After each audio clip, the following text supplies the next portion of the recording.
Sa pagsapit ng gabi, may matang nakamasid. Tikbalang sa dilim, humabol sa paligid. Kapre sa punong kahoy, usok ang bumabalot. Maligno sa anino, lihim na sumasagot. Mga kwento ng lagim, di mo kayang itanggi.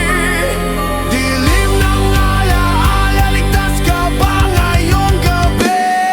Kilabot Pinoy Horror Story, mga hiwagang sa dilim, bumabalik. Kilabot Pinoy Horror Story, ligtas ka ba o sa takot ka matitigatig?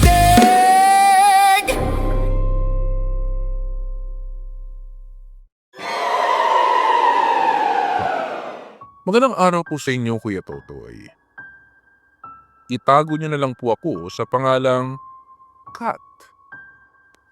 Nagpunta kami ng Star Mall hindi para mamasyal o mamili, kundi upang maghanap ng multo at patunayan kung may multo ba talaga dito. Kumbaga, sa mga namamasyal na walang pera, window shopping ang ginagawa.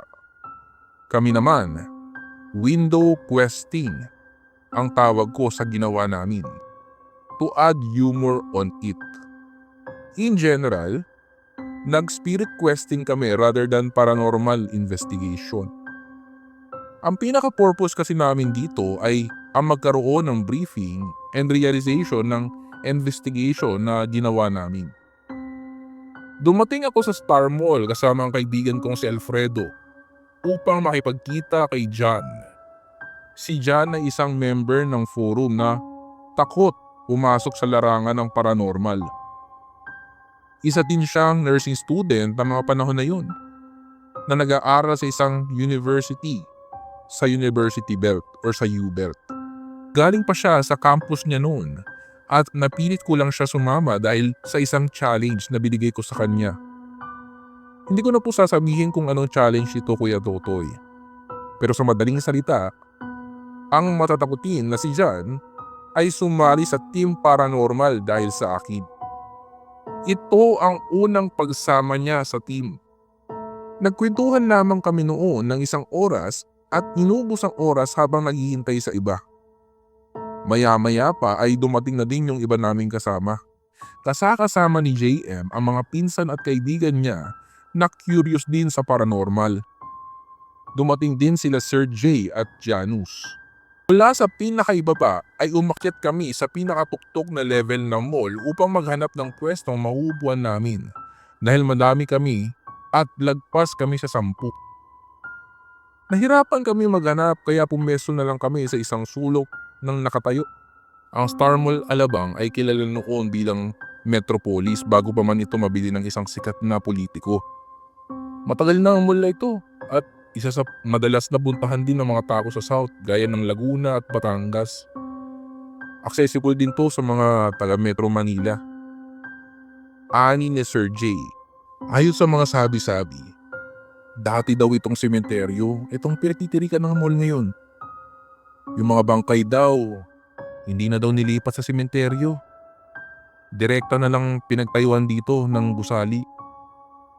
Yun din yung dahilan kung bakit maraming mga ligaw na kaluluwa ang nagpaparamdam sa lugar na to. Ang hamon sa atin ngayong araw na ito ay hanapin ng mga lugar na tinatawag na hotspots o tambayan ng mga multo sa lugar na ito. Binigyan na tayo ng clue ni Ate Sha at ito nga yung mga sumusunod. Sa isang fast food chain, isang generic pharmacy store, parking lot, sa CR ng babae at sa sinihan. Malinaw sa amin ng mga hotspots na nabanggit, ngunit alam din namin na ang mall na ito ay pugad talaga ng mga aparisyon.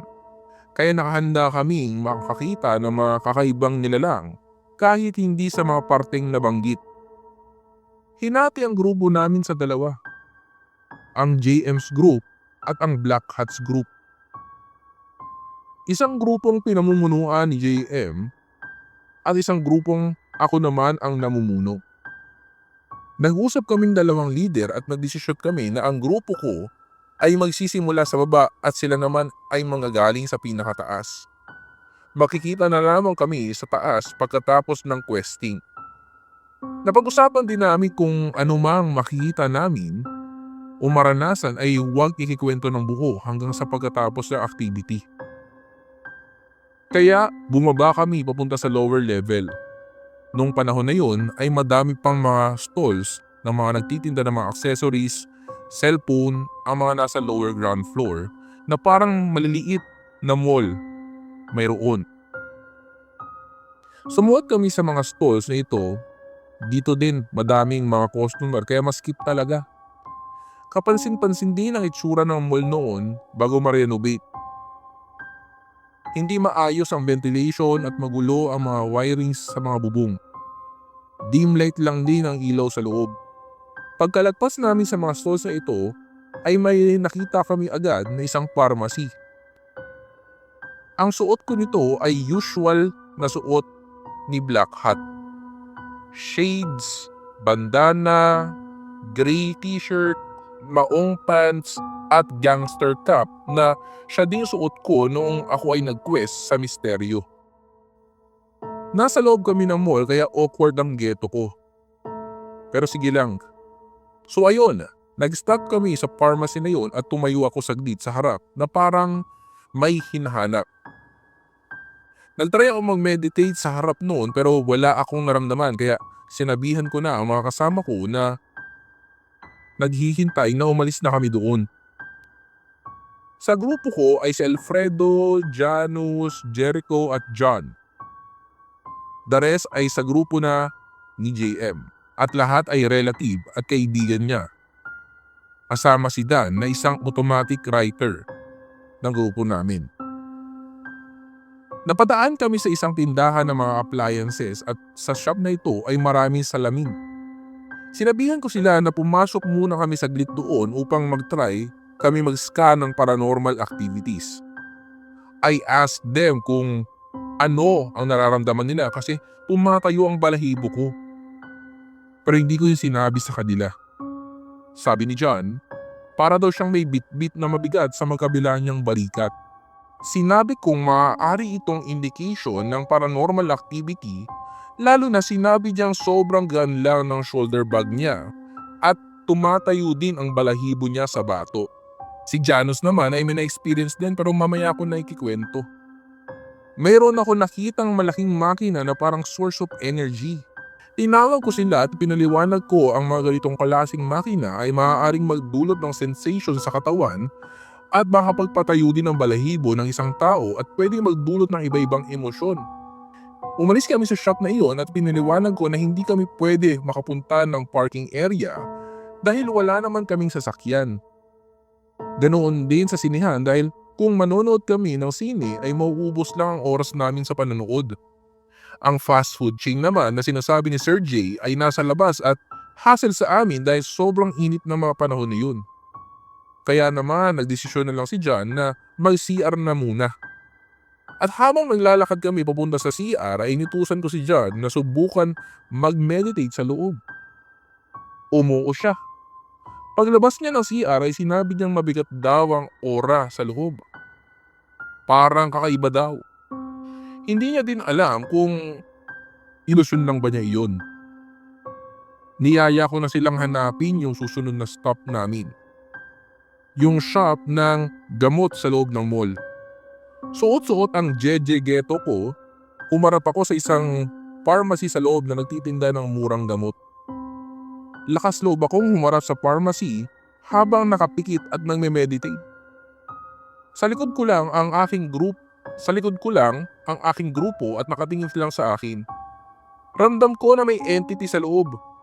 Hindi ko makita ang image niya. Pero alam ko na kumikilos siya sa loob. Mainit doon pero nakakapagtaka ang pagtayo ng aking mga balahibo kaya alam kong nahanap ko yung isa sa hotspot o tambayan ng paranormal entities. Humarap ako sa aking grupo at sinabi ko na dediretso na kami sa final stop. Sa itaas kung saan pinag-usapan namin na magiging meeting place ng dalawang grupo.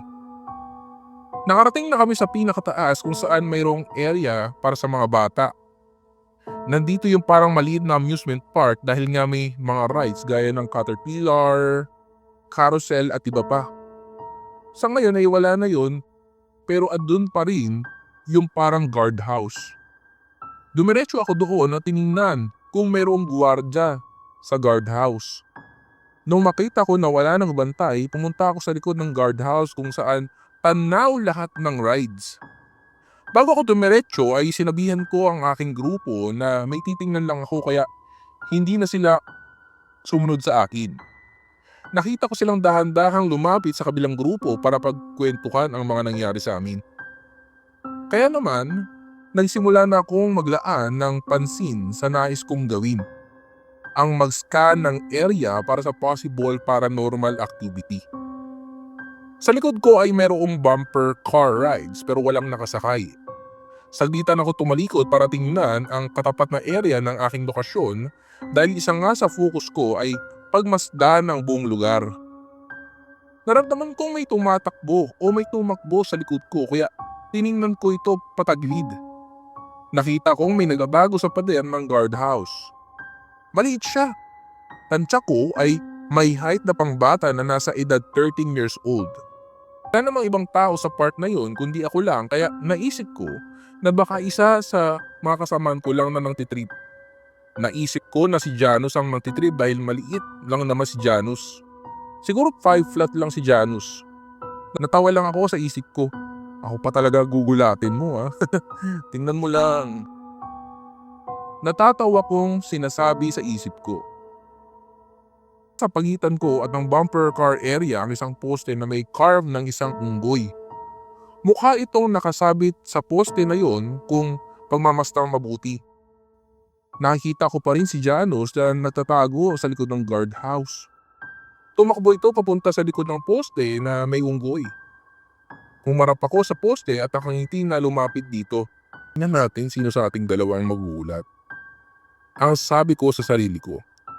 Pagdating ko sa poste, mabilis ang pumunta sa kabilang side nito at nakataas ang mga kamay. Huli ka!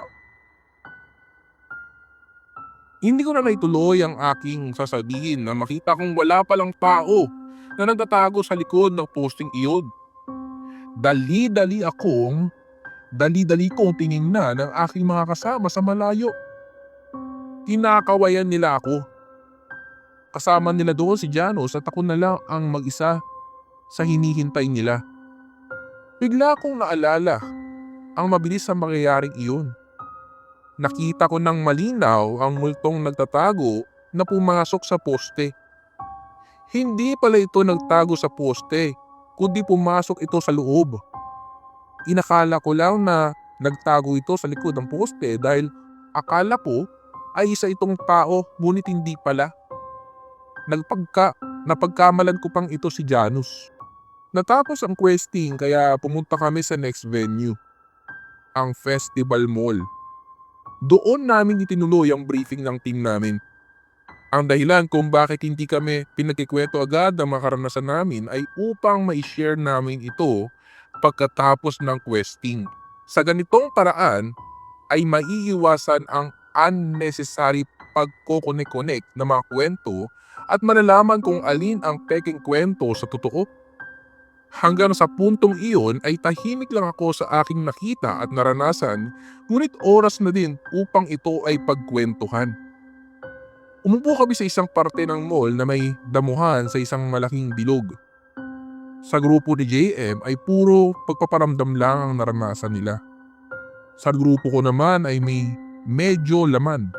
Ibinahagi ni John na sa CR daw ay siya ang naiwan ngunit may nakita daw siyang pumasok sa kabilang cubicle ngunit paglabas niya ay nawala ito.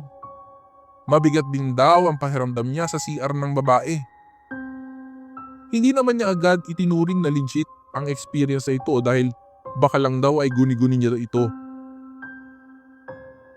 Si Janus naman ay nakakita ng lalaking kalahati lang ang katawan sa salamin sa appliances store na pinasok namin.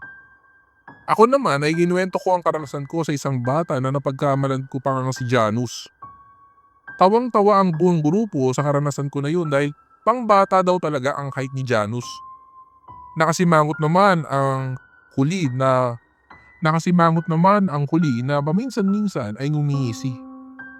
Mamaya ka talaga sa akin, Black Hat. Ang pagbabanta niya sa akin na nakangiti. Yung bata, nakumpirma namin yun. Narinig ko ang pag-uusap ni Sir Jay at ate siya sa phone. Nalaman ko din na ang multo ng bata sa lugar na yun ay matagal na palang nagpaparamdam. Hanggang dito na lang po ang kwento ko, Kuya Totoy. Muli, ito po si Kat, or mas kilala sa Black Hat. At ito ang kwentong kilabot ko. Nagustuhan mo ba ang kwento natin ngayon sa Kilabot Pinoy Horror Stories? Like and subscribe na sa aming YouTube channel. Give us 5 stars rating. Kung may sarili kang nakakatakot na kwento, ipadala ito sa aming Facebook page o sa kilabotstories2021@gmail.com. Huwag kalimutang i-click ang follow button at notification bell sa Spotify para sa updates sa bagong episodes. Hanggang sa susunod na kwentuhan, mga repakol! Paalam!